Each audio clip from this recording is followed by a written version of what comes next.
Hello students, order of reactions, molecularity, इन सब का आप बहुत अच्छे से अध्ययन कर रहे होंगे और विधिवत अपनी फेयर भी बना रहे होंगे।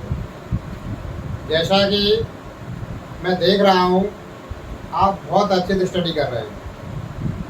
आज की क्लासेस में बच्चों हम आपको types of order of reactions यानी कि अभिक्रिया की कोटि के कितने प्रकार होते हैं, अभिक्रिया की कोटि और अणु संख्यता से संबंधित जो थ्योरी थी वो हम आपको पिछले वीडियो में पढ़ा चुके हैं और आपने उनका विधिवत अध्ययन भी कर लिया है। मुझे आपके कमेंट्स मिलते हैं और हमें बड़ी खुशी होती है कि हमारे छात्र इतनी एक्टिविटी से क्लास को अटेंड कर रहे हैं।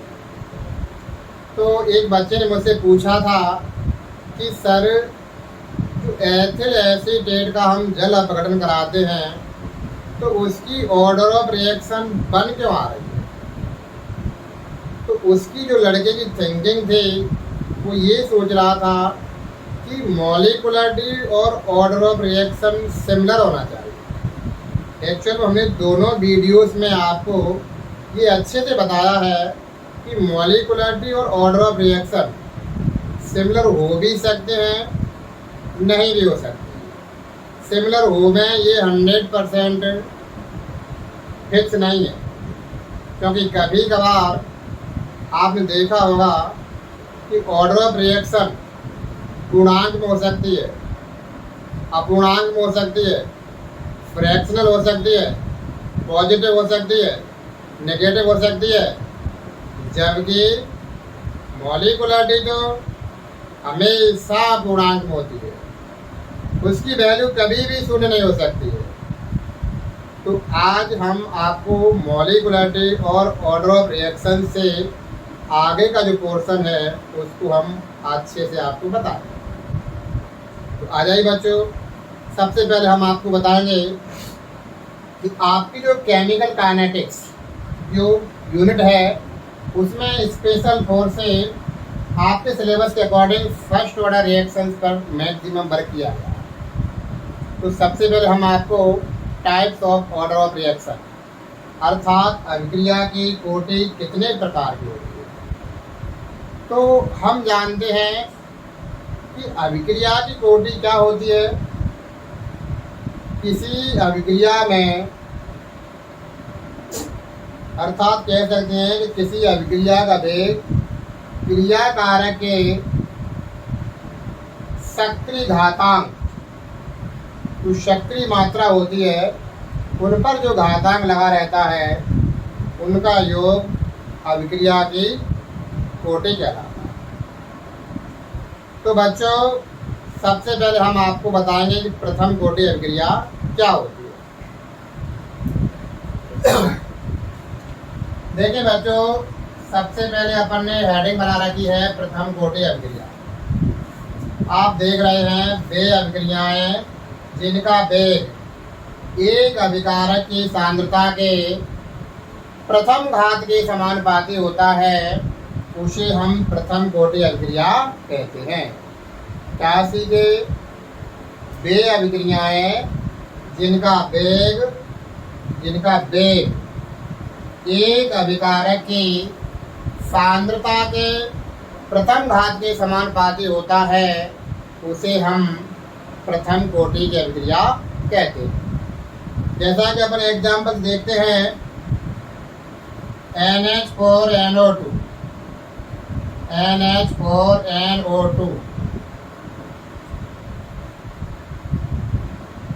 सामने अब इसकी अपन रिएक्शन देखते हैं तो क्या बनता है बच्चों। एक तो N2 बनेगा प्लस 2H2O। अब आप देखेंगे इसकी जो अभिक्रिया दर है, अभिक्रिया दर निकालते अपन लोग अभिक्रिया दर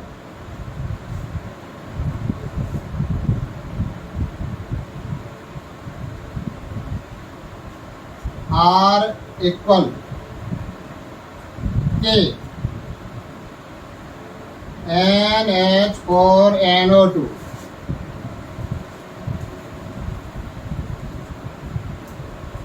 एक्चुअल में इसकी जो ऑर्डर ऑफ रिएक्शन है वो 1 निकलना चाहिए, क्योंकि इसमें ओनली एक ही रिएक्टेंट का मॉलिक्यूल पार्टिसिपेट कर रहा है और उस अभिक्रिया की जो दर है वो only depend on the NH4NO2 की कंसेंट्रेशन पर डिपेंड करता है।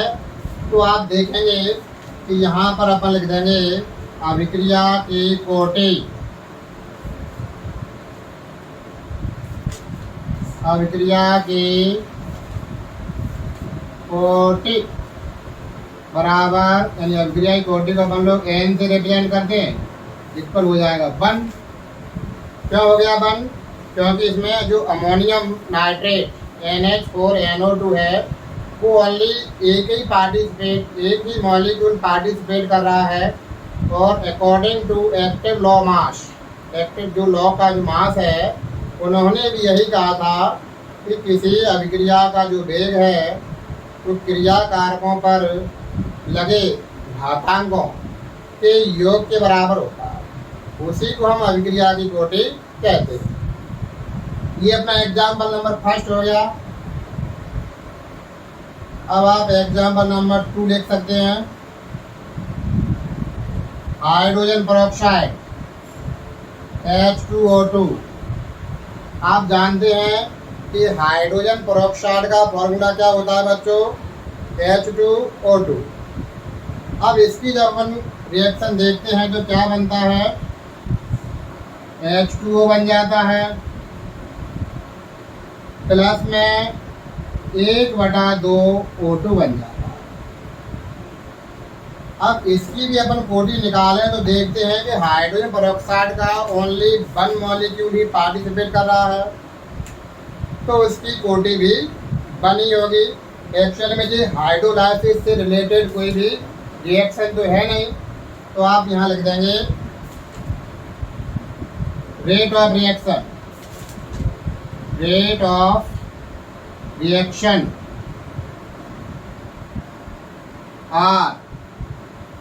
R इक्वल में अपन क्या निकालेंगे कि, और हाइड्रोजन पेरोक्साइड को अपन लोग एक्टिव मास के फॉर्म में लिखेंगे H2O2।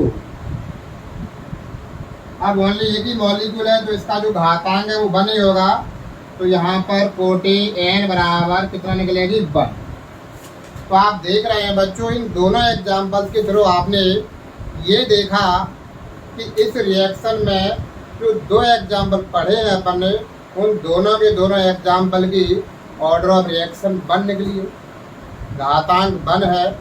तो ये हमारी कैसी रिएक्शन होगी, कैसी कोटि होगी? प्रथम कोटि अभिक्रिया ही होगी। नोट कर लें, आप खोज कर लें वीडियो को या नोट कर लें।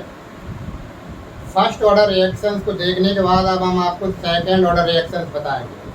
कहीं कोई टेंशन वाली बात नहीं है, स्पष्ट कह दीजिए आप तो, जिस अभिक्रिया का वेग एक अभिकारक की सांद्रता के प्रथम घात के समानुपाती हो तो वह प्रथम कोटि अभिक्रिया कह दीजिए, और जिस अभिक्रिया का वेग यदि 2 क्रिया कारक की सांद्रताओं के द्वितीय घात के समानुपाती हो तो उसे अपन द्वितीय कोटि की अभिक्रिया कहते हैं।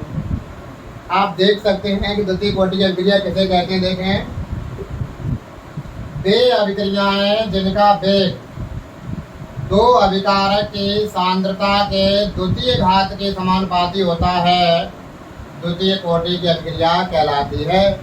कहीं कोई प्रॉब्लम वाली बात नहीं है बच्चों। यदि आप फर्स्ट ऑर्डर रिएक्शंस को डेफिनेट करना सीख जाएंगे तो second order reaction, third order reactions, 0 order reactions, इसको बहुत अच्छे से आप बता सकते हैं विद एग्जाम्पल। अब हम आपको कौन सा ऑर्डर ऑफ रिएक्शन बता रहे हैं? सेकंड वाला। तो इसमें आप डायरेक्टली कह सकते हैं वे अभिक्रियाएं जिनका वेग 2 अभिकारक की सांद्रता के द्वितीय घात के समानुपाती होता है, उसे हम सेकंड ऑर्डर रिएक्शंस या द्वितीय कोटि अभिक्रिया कहते हैं। फॉर एग्जाम्पल में आप लिख सकते हैं हाइड्रोजन तथा आयोडीन का संयोजन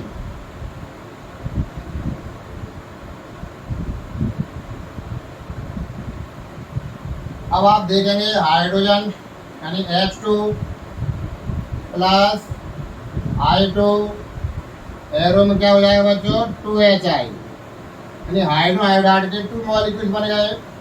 अब यहाँ पर आप रेट ऑफ रिएक्शन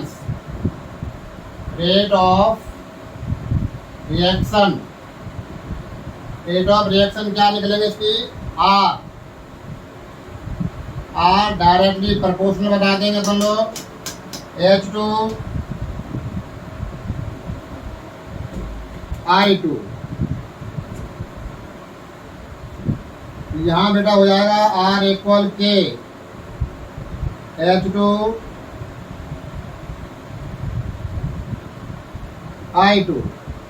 तो इनकी जो सांद्रता घातांक है H2 घातांक 1 हो जाएगी और I2 की भी घातांक 1 ही हो जाएगी।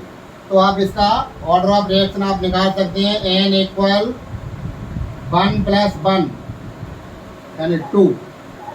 तो इस वाली रिएक्शंस के थ्रू आपने ये देखा कि हमारी जो रिएक्शंस लिखी है उसकी ऑर्डर कितनी होगी। तो आपने पढ़ा हाइड्रोजन एंड आयोडीन के कॉम्बिनेशन से HI का फॉर्म होता है, 2HI फॉर्म होता है, जिसे आप विधिवत रूप से देख रहे हैं। तो ये हमारा जो सेकंड ऑर्डर रिएक्शन था उसका हमने आपको एग्जाम्पल बताया। अब आप इसको थोड़ा नोट करें जिससे हम आपको अगला एग्जाम्पल बताएं। एग्जाम्पल नंबर सेकंड जो चलते हैं, सपोज दैट अपन ने यहाँ पर 2HI लिया है, यहाँ आप रिवर्सिबल का साइन लगा दें तो इधर क्या बन जाएगा H2 plus I2। Rate of reaction R equal हो जाएगा K HI, एक्टिव मास के फॉर्म लिखेंगे तो इसकी घातांक 2 लग जाएगी। जब घातांक 2 लग जाएगी तो इसका जो order of reaction 40 N equal क्या हो जाएगा 2। तो इस प्रकार से आप देख रहे हैं कि इस प्रकार की रिएक्शंस की जो रेट ऑफ रिएक्शन है वो रिएक्टेंट के द्वितीय घातांक के सीधे समानुपाती होती है। आप चाहें तो एक एग्जाम्पल और लिख सकते हैं। देखें आप example number 3, CH3 COO C2H5। इसको बच्चों हम लोग एथिल एसीटेट कहते हैं। क्या कहते हैं? Ethyl acetate react with NaOH। NaOH क्या होता है बच्चों? Sodium hydroxide. जब इसकी रिएक्शन कराएंगे अपन लोग तो क्या फॉर्म होता है? CH3COO Na, sodium acetate form होगा और प्लस में आपका एथिल एल्कोहल C2H5OH। तो यहाँ पर आप ये देख रहे हैं कि इस रिएक्शंस की जो रेट ऑफ रिएक्शन है वो depend on the active mass of the reactants. इसमें आप देख रहे हैं 2 रिएक्टेंट्स पार्टिसिपेट कर रहे हैं। एक तो आपके पास एथिल एसीटेट है, दूसरा NaOH है। तो इसका आप कोटी किस प्रकार से निकाल सकते हैं? देखें R इक्वल K लिख लेंगे अपन लोग। यहाँ पर लिखेंगे CH3COO C2H5। एक्टिव मास में एक रिएक्टेंट ये हो गया, दूसरा रिएक्टेंट अपना क्या हो जाएगा? NaOH। तो यहाँ पर अपनी कोटी यानी N इक्वल क्या हो जाएगा? 1 + 1 यानी 2। यहाँ पर भी आपने देखा कि इस वाली रिएक्शंस की ऑर्डर 2 ही निकल रही है। आप देख रहे हैं ना बच्चों, किस प्रकार से हम लोग ऑर्डर ऑफ रिएक्शन को निकाल रहे हैं। वे अभिक्रियाएं जिनका वेग 2 क्रिया कारक की सांद्रताओं के द्वितीय घातांक के सीधे समानुपाती होता है उसे हम ऑर्डर ऑफ रिएक्शन कह रहे हैं। और आप एग्जाम्पल के थ्रू ये देख भी रहे हैं बच्चों। देखें सेकेंड ऑर्डर रिएक्शन है, इसकी भी कोटी 2 निकली है, इसकी भी कोटी 2 निकली है। कहीं कोई प्रॉब्लम है आपको? यदि ऑर्डर ऑफ रिएक्शन निकालने में कोई प्रॉब्लम आती है तो हम आपसे जुड़े हैं ना, बिल्कुल आप कमेंट बॉक्स में लिखिए, हम आपकी कन्फ्यूजन को बिल्कुल दूर करेंगे। चाहे वो क्वेश्चन आपका ऑर्डर ऑफ रिएक्शन से रिलेटेड हो या मॉलिक्यूलरिटी से रिलेटेड हो तो आप सेकंड ऑर्डर को भी आप अच्छे से नोट कर लें बच्चों। हेलो स्टूडेंट्स, जैसा कि आपने अभी तक इस क्लास में first order reactions, second order reactions अच्छे से स्टडी कर ली हैं। अब हम आपको थर्ड ऑर्डर रिएक्शंस यानी कि तृतीय कोटि अभिक्रिया क्या होती है और इसकी हम ऑर्डर ऑफ रिएक्शंस को कैसे निकालते हैं, इसको अच्छे से समझें। जैसा कि आप हमारे बोर्ड पर देख रहे हैं, हेडिंग्स पड़ी है तृतीय कोटि अभिक्रिया। तो अपन कह सकते हैं वे अभिक्रियाएं जिनका वेग 3 अभिकारक की सांद्रता के तृतीय घात के समानुपाती होता है तो तृतीय कोटि अभिक्रिया कहलाती है। क्या सीखे बच्चों? वे अभिक्रियाएं जिनका वेग 3 अभिकारक की सांद्रता के तृतीय घात के समानुपाती होता है तृतीय कोटि अभिक्रिया कहलाती है। फॉर एग्जाम्पल में आप देख रहे हैं कि अपन ने 2NO लिया है, रिएक्ट विथ O2, ऑक्सीजन से इसकी रिएक्शंस करा रहे हैं तो देन फॉर्म 2NO2 यानी NO2 के 2 मॉलिक्यूल्स हमको प्रोडक्ट के रूप में प्राप्त हो रहे हैं। अब यदि हम इसका रेट ऑफ रिएक्शंस निकालें तो आपने देखा होगा बच्चों, रेट ऑफ रिएक्शंस को हम लोग 2 तरीके से निकाल रहे थे। एक तो अपन केमिकल काइनेटिक्स के अकॉर्डिंग, यहाँ हमने आपको द्रव्यानुपाती क्रिया के नियम के अनुसार रेट ऑफ रिएक्शंस को निकाला है, क्योंकि द्रव्यानुपाती क्रिया का नियम ये कहता है कि किसी अभिक्रिया का जो वेग है वो उसके क्रिया कारक के सक्रिय द्रव्यमान पर लगे घातांक या सक्रिय द्रव्यमान के गुणनफल के समानुपाती होता है। तो यहाँ आप देख सकते हैं कि NO के कितने मॉलिक्यूल हैं? 2 मॉलिक्यूल हैं। तो अपन ने यहाँ लिख दिया NO का पावर 2, O2 का पावर 1 लिख दिया है। तो ऑर्डर ऑफ रिएक्शन को अपन लोग रिप्रेजेंटेड बाई N, तो N इक्वल हो गया है 2 + 1, 2 + 1 हो गया। 2 + 1 को अपने ऐड कर देंगे तो N इक्वल 3, यानी ऑर्डर ऑफ रिएक्शन यहाँ पर 3 निकल चुकी है। और यही हम पढ़ रहे हैं कि जो ऑर्डर ऑफ रिएक्शन है वो तृतीय कोटि की अभिक्रिया हम पढ़ रहे हैं, तो N की वैल्यू हमारे पास 3 आ चुकी है। तो इस प्रकार से हम लोग आगे की क्लासेस में भी जो ऑर्डर ऑफ रिएक्शन, जो थर्ड ऑर्डर रिएक्शन है, उसको भी निकालना सीख सकते हैं। तो इसको अभी फ़िलहाल आप नोट करें।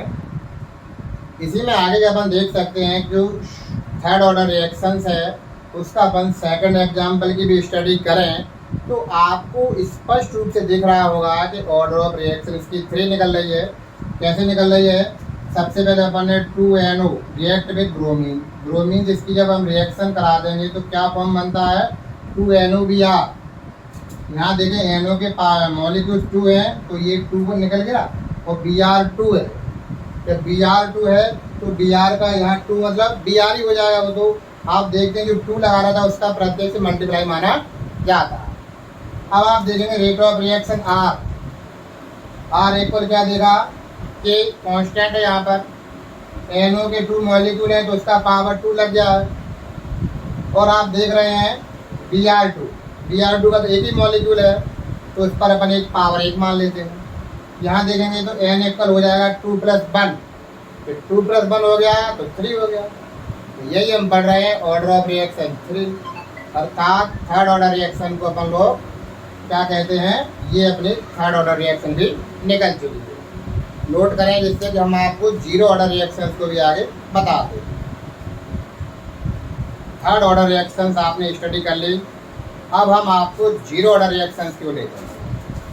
कुछ ऐसी भी रिएक्शंस होती हैं जिनका जो रेट ऑफ रिएक्शन है ना वो रिएक्टेंट की कंसेंट्रेशन पर नॉट डिपेंडेंट, यानी वे अभिक्रियाएं जिनका वेग क्रिया कारक की सांद्रता पर निर्भर नहीं करता है उसे हम लोग 0 ऑर्डर रिएक्शंस या शून्य कोटि की अभिक्रिया कहते हैं। बच्चों, शून्य कोटि की रिएक्शन आपको समझने के लिए एक सटीक सा पॉइंट बता देता हूँ मैं। यदि कोई रिएक्शन हो रही है इन प्रेजेंस ऑफ कैटलिस्ट हो रही है, इन प्रेजेंस ऑफ कैटलिस्ट अगर हो रही हो तो वो ऑर्डर ऑफ रिएक्शन उनकी निकलेगी 0। कितनी निकलेगी? 0। यदि सपोज दैट अपन एग्जाम्पल में लिख सकते हैं हाइड्रोजन एंड क्लोरीन के संयोजन से HCl का बनना इन प्रेजेंस ऑफ सनलाइट, तो सनलाइट भी वहाँ पर एक्ट एज ए कैटलिस्ट। किस प्रकार से देखेंगे आप? H2 प्लस Cl2, यहाँ आप लिख सकते हैं सनलाइट, H के नाम से भी लिख सकते हैं। तो क्या फॉर्म होता है बच्चों? 2HI sorry 2HCl। अब ये देखो ये सनलाइट है वो एक रिएक्टेंट की तरह कार्य कर रहा है, तो यहाँ पर इसका अपन रेट ऑफ रिएक्शन किस प्रकार निकालेंगे? रेट यानी R equal K H2 0 Cl2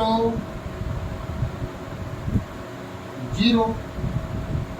तो इसकी जो कोटी है वो कितने के बचे? 0। यानी कि ये जो reactant in presence of catalyst की उपस्थिति में रिएक्शन करते हैं उनकी कोटी हमेशा शून्य निकलती। एक एग्जाम्पल और ले सकते हैं अपन लोग, अमोनिया का विघटन। Example number 2 2NH3 in presence of Pt। यहाँ पर एक प्लेटिनम मेटल है जो कि कैटलिस्ट की तरह कार्य कर रही है, तो यहाँ पर लिखेंगे अपन लोग N2 प्लस 3H2। तो आप N इक्वल निकालेंगे यहाँ पर, सबसे पहले रेट ऑफ रिएक्शन निकाल सकते हैं R इक्वल K NH3 लिख देंगे यहाँ पर, तो NH3 की पावर हमको 0 लिखना पड़ेगा। तो लिखना पड़ेगा बच्चों, क्योंकि इन प्रेजेंस ऑफ कैटलिस्ट हो रही है, इन प्रेजेंस ऑफ कैटलिस्ट हो रही है, तो यहाँ पर N इक्वल हो जाएगा अपना 0। तो बच्चों आप लोगों को ऑर्डर ऑफ रिएक्शन 0 थी वो भी अच्छी से समझ में आ गई होगी। एक बार आप उन्हें हमारे मुखारबंद से फर्स्ट सेकंड थर्ड और 0 ऑर्डर रिएक्शन को एक बार सुने। सबसे पहले आप देखेंगे फर्स्ट ऑर्डर रिएक्शन, वे अभिक्रियाएं जिनका वेग एक क्रिया कारक की सांद्रता के प्रथम घातांक के समानुपाती होता है प्रथम कोटि अभिक्रिया कहलाती है। नेक्स्ट पॉइंट सुने, वे अभिक्रियाएं जिनका वेग दो क्रिया कारक के सांद्रता के द्वितीय घातांक के समानुपाती होता है उसे हम सेकेंड ऑर्डर रिएक्शन कहते हैं। जैसा कि अपन एग्जाम्पल बताया था, ethyl acetate react with NaOH then form क्या क्या बना था बेटा? Sodium acetate and ethyl alcohol. तो ऑर्डर ऑफ रिएक्शन की 2 निकली थी। नेक्स्ट जो आगे की कड़ी बता सकते हैं अपन तृतीय या थर्ड ऑर्डर रिएक्शंस, उसकी ये पहचान है, वे अभिक्रियाएं जिनका वेग 3 क्रिया कारक की सांद्रता के तृतीय घातांक के समानुपाती होता है उसे अपन थर्ड ऑर्डर रिएक्शंस कहते हैं। अब हमने जो आपको अंतिम में जो बताया वो अपनी 0 ऑर्डर रिएक्शन है। तो कुछ ऐसी भी अभिक्रियाएं होती हैं जिनका वेग क्रिया कारक की सांद्रता पर डिपेंड ही नहीं होता, क्रिया कारक की सांद्रता पर निर्भर नहीं करता है, ऐसी अभिक्रियाओं को अपन लोग 0 ऑर्डर रिएक्शंस कहते हैं। तो ये अपने जो एग्जाम्पल भी दिए, देखो इन प्रेजेंस ऑफ सनलाइट में हो रहा है, तो इसका पावर 0 आने के बाद यहाँ पर अपन डायरेक्टली 0 लिख देते हैं। और ये 2NH3 का अपन ने विघटन करा दिया, तो ये भी देखो इन प्रेजेंस ऑफ प्लेटिनम हो रहा है, platinum act as a catalyst. तो कैटलिस्ट को अपन बच्चों हिंदी में उत्प्रेरक कहते हैं, और उत्प्रेरक को आप मैंने पहले ही बता दिया है, आप जानते हैं। यदि नहीं जानते तो दोबारा से भी सुन सकते हैं। वे पदार्थ जो किसी अभिक्रिया की दर को घटा या बढ़ा देते हैं किंतु स्वयं अभिक्रिया में पार्टिसिपेट नहीं करते हैं, उत्प्रेरक या कैटालिस्ट कहलाते हैं। और इनमें भी कुछ ऐसे सब्सटेंस होते हैं जो रेट ऑफ रिएक्शन को इंक्रीज करा देते हैं, इज कॉल्ड पॉजिटिव कैटलिस्ट। यानी जो उत्प्रेरक अभिक्रिया की दर को बढ़ा देते हैं उन्हें हम धनात्मक उत्प्रेरक कहते हैं। और जो कैटलिस्ट किसी रिएक्शन की जो रेट ऑफ रिएक्शन है उनको डिक्रीज करा दें उसको अपन लोग नेगेटिव कैटलिस्ट के नाम से जानते हैं। तो बच्चों, हमने ये भी बताया साथ साथ में इन प्रेजेंस ऑफ कैटलिस्ट की उपस्थिति में जो भी रिएक्शन होती हैं उनकी ऑर्डर ऑफ रिएक्शंस जीरो निकलती है। तो आप उत्प्रेरक समझे किसे कहते हैं।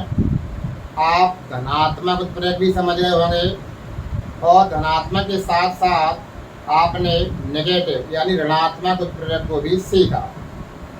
अब आप first order reaction, second order reaction और third order reaction and zero order reaction को विधिवत आप अपने फेयर में नोट करें और उसकी एक अच्छी साफ सुथरी फेयर बनाएं। इससे समय आने पर हम उसकी स्टडी अच्छे से कर सकते हैं। वीडियो को या तो पॉज कर लीजिए या इसको अच्छे से नोट कर लीजिए। तो हमने आपको इसी चैप्टर के अंतर्गत ऑर्डर ऑफ रिएक्शंस में ये बताया कि types of order of reactions, first order, second order, third order और जीरो ऑर्डर रिएक्शन। अब इनके अपन लोग जो रेट कांस्टेंट होता है उसकी यूनिट किस प्रकार से अपन कैलकुलेट करते हैं उसको बताते हैं बच्चों आपको। जैसा कि हम बताते हैं कि जो हमारी रेट ऑफ रिएक्शंस होती है उसकी तो यूनिट फिक्स रहती है, mole litre inverse second inverse. लेकिन जो रेट कांस्टेंट होता है उसकी unit according to order of reaction changeable होती है। किस प्रकार से चेंजेबल होती है इसको आज हम आपको भली भांति सिखाते हैं और आप अच्छे से सीख भी जाएंगे। तो सबसे पहले आप देख सकते हैं कि जिसे हम रेट कांस्टेंट की यूनिट बोलते हैं, इसका फॉर्मूला होता है सांद्रता अपॉन समय इंटू 1 अपॉन सांद्रता की पावर n, जहाँ n क्या होती है, n को बोलते हैं अपन लोग ऑर्डर ऑफ रिएक्शन यानी अभिक्रिया की कोटि बोलते हैं। अब अपन वेग स्थिरांक इकाई सबसे पहले अपन लोग जीरो से चलेंगे, शून्य कोटि के लिए निकालें। शून्य कोटि के लिए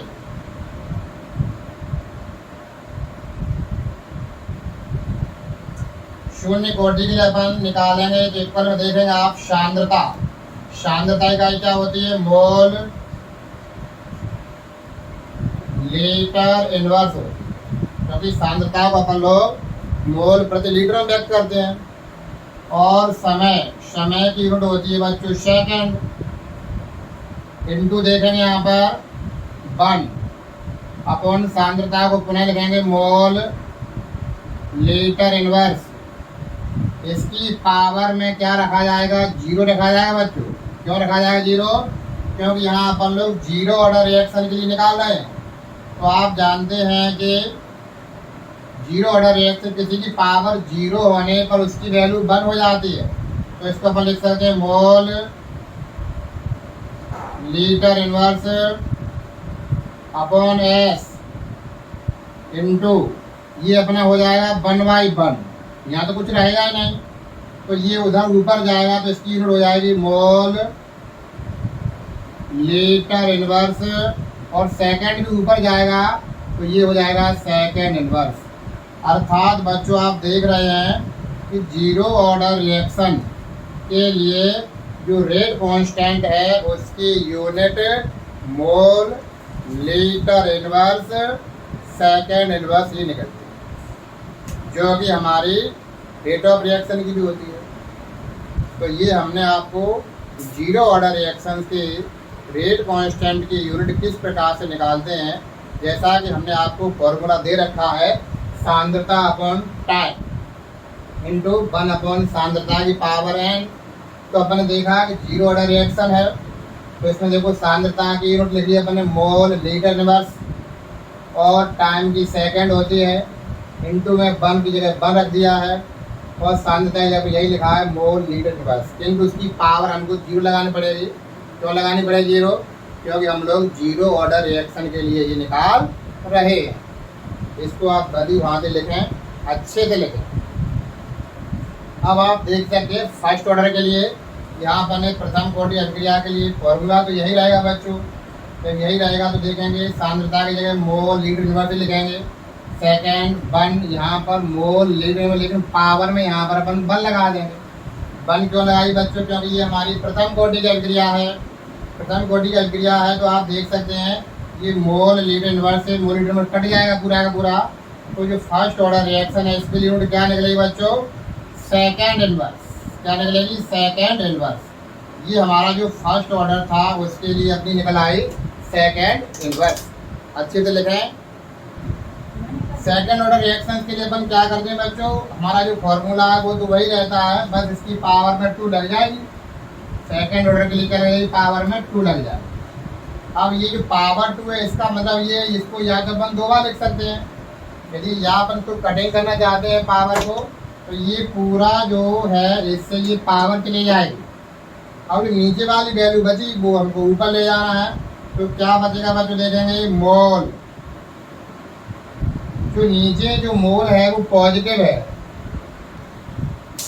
तो आप देख रहे हैं यहाँ पर ये जो पावर है इससे फिनिश हो गई। और अपना जो मोल बचा, मोल जब आप यानी ऊपर जाएगा तो ये हमारा इन्वर्स हो जाएगा। करेक्ट। और जो लीटर है, लीटर तो यहाँ देखो नीचे नेगेटिव में है, जो ऊपर जाएगा तो वो पॉजिटिव में हो जाएगा। सेकेंड ऊपर जाएगा तो वो नेगेटिव हो जाएगा। यानी ये हमारे सेकेंड ऑर्डर रिएक्शंस की क्या निकला है बच्चों? Mole inverse litre second inverse. इसी तरह से अपन लोग थर्ड ऑर्डर के लिए भी निकाल सकते हैं। इस प्रकार से निकालें। देखो थर्ड ऑर्डर के लिए आप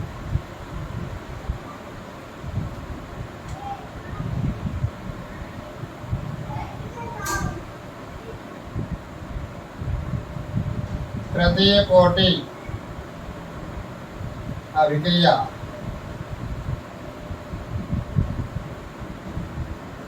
तृतीय कोटि अभिक्रिया के लिए अपन किस प्रकार से निकाल सकते हैं?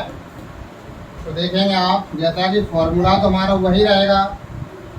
इक्वल में देखेंगे सांद्रता को लिखेंगे मोल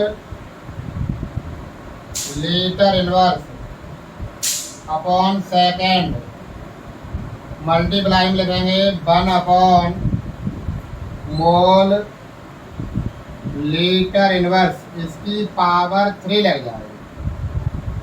इसकी पावर 3 लग जाएगी तो आप समझ सकते हैं, इसको अपने को 3 बार लिख सकते हैं। तो इसकी वैल्यू क्या निकलेगी? मोल लीटर इनवर्स सेकेंड। मल्टीप्लाई में हम आपको समझने के लिए या समझाने के लिए इसको थोड़ा बढ़ा करके लिखते हैं, 3 बार लिख देते हैं। मोल लीटर इनवर्स मल्टीप्लाई मोल लीटर इनवर्स। एक बार और लिखना पड़ेगा मोल लीटर इनवर्स। तो आप देख रहे हैं यहाँ से जो मोल लीटर इनवर्स है ये इससे पूरा फिनिश हो जाएगा। अब अपने पास क्या बचा? 2 तो मोल बचे हैं। तो यहाँ पर इसका क्या निकलेगा बच्चों? मोल स्क्वायर हो जाएगा। यहाँ देखिए मोल और मोल स्क्वायर हो जाएगा, लेकिन ऊपर जाएगा तो ये माइनस का हो जाएगा, -2 लीटर। देखें आप, लीटर लिख दिया अपन ने। लीटर देखो यहाँ पर लीटर में ये इनवर्स लगा हुआ है, तो लीटर का क्या हो जाएगा बच्चों? स्क्वायर हो जाएगा ऊपर। और हमारा जो सेकंड है वो इनवर्स में हो जाएगा। इस प्रकार से आप जो थर्ड ऑर्डर रिएक्शन है उसके लिए आप इस प्रकार से अपन लिख सकते हैं। आप इसको एक बार अच्छे से लिखें और स्टडी करें। तो बच्चों इस प्रकार से आपने आज की क्लासेस में ऑर्डर ऑफ रिएक्शंस को अच्छे से निकालना सीखा, और उसके लिए हमने आपको रेट कांस्टेंट की यूनिट निकालना भी सिखलाई है। तो आशा है आपको अच्छे से क्लासेस समझ में आया होगा। आप हमारी क्लास के अंत में मैं आपसे यही कहना चाहूँगा कि जो हमारी केमिस्ट्री है वो आपके समझ बहुत अच्छे से आती है। इसको मैं अच्छे से समझ रहा हूँ। एक्चुअल में आपके जो हमको लाइक्स और कमेंट मिल रहे हैं उससे हमें स्टूडेंट की पूरी भावनाओं की जानकारी मिल रही है। अतः बच्चों, आज की क्लासेस को हम यहीं पर समापन करते हैं और बहुत बहुत धन्यवाद। इसका ध्यान रखें, चैनल को अधिक से अधिक क्या करना है, लाइक करना है, सब्सक्राइब करना है और शेयर भी कीजिए, जिससे कि आप और हम अच्छे से जुड़े रहें और आपके फ्रेंड्स हमारे जो क्लासेस है उसका अच्छे से लाभ उठा सकें। धन्यवाद।